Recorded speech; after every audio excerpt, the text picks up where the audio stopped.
हरिवंश राय बच्चन ने बड़े कमाल की बात कही है और बच्चन साहब उस बात को बार बार रिपीट भी करते आए हैं कि अगर आपके मन का ना हो तो ऊपर वाले के मन का होता है और ऊपर वाला कभी किसी का बुरा नहीं सोचता है।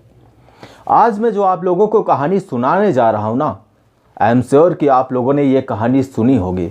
अगर नहीं सुनी है तो ये कहानी वाकई में बहुत ही शानदार है। एक बार एक आदमी इंटरव्यू के लिए गया हुआ था, ऑफिस बॉय के लिए इंटरव्यू था। तो जो आदमी इंटरव्यू ले रहा था उसने बोला, सर अब आपका इंटरव्यू पूरा हो चुका है, अब आप अपनी एक ईमेल आईडी बता दीजिए, हम आपसे कांटेक्ट करने की कोशिश करेंगे। उसने कहा, सर मेरे पास तो कोई ईमेल आईडी है ही नहीं। तो जो इंटरव्यू ले रहा था उसने बोला, आई एम सॉरी, अगर आपके पास ईमेल आईडी नहीं है तो हम ये जॉब आपको नहीं दे सकते हैं। वो व्यक्ति वहां से चला आया क्योंकि उसके पास कोई और ऑप्शन नहीं था। बेरोजगार होने के कारण वो एक जगह पर बैठकर सोचने लगा कि जीवन की शुरुआत आखिर कहां से की जाए। उसकी समझ में कुछ आ नहीं रहा था। नौकरी तो उसके हाथ से जा चुकी थी।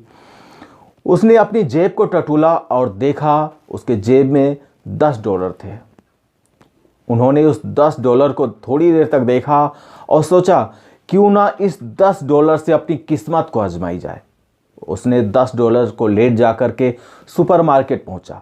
वहां पर उसने टमाटर खरीदे। उसने सोचा क्यों ना हम टमाटर को बेचकर अपनी किस्मत को आजमाएं। उसने घर घर जाकर के टमाटर बेचे।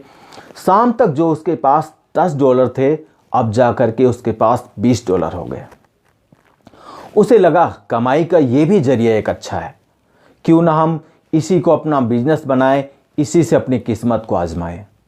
दूसरे दिन फिर वो उसी तरह टमाटर बेचने निकल गया। 10 से 20, 20 से 40, 40 से 100 आमदनी बढ़ती गई। धीरे धीरे इस बंदे ने एक साल में इतना बड़ा टर्नओवर कर लिया कि एक ट्रक खरीद लिया, लड़के नौकर रख लिए, बिजनेस अच्छा चल पड़ा और वो व्यक्ति सुपरमार्केट खोल लिया। धीरे धीरे 4 साल के अंदर में उस व्यक्ति ने अपना एक नया सुपरमार्केट बना लिया। धंधा बड़ा था, बिजनेस बड़ा था, तो उसने सोचा क्यों ना हम अपनी कंपनी का एक इंश्योरेंस करवाएं। उसने इंश्योरेंस वाले कंपनी को फ़ोन किया और फ़ोन करके बुलाया, हम अपनी कंपनी का इंश्योरेंस करवाना चाहते हैं आपके हाथों। इंश्योरेंस वाला बंदा आया, उसने बोला ठीक है सर। वो आया, उसने बोला सर फॉर्म फिल कर देते हैं। बोला ठीक है आप फॉर्म फिल कर दीजिए। उसने फॉर्म को फिल किया और लास्ट में बोला सर अपनी कोई एक ईमेल आईडी बता दीजिए जिससे हमें हेल्प हो जाएगी। बोला सॉरी, अगर मेरे पास अगर ईमेल आईडी होती तो आज मैं शायद यहाँ पर कोई बिजनेस नहीं कर रहा होता, आज मैं कहीं किसी ऑफिस में ऑफिस बॉय की नौकरी कर रहा होता।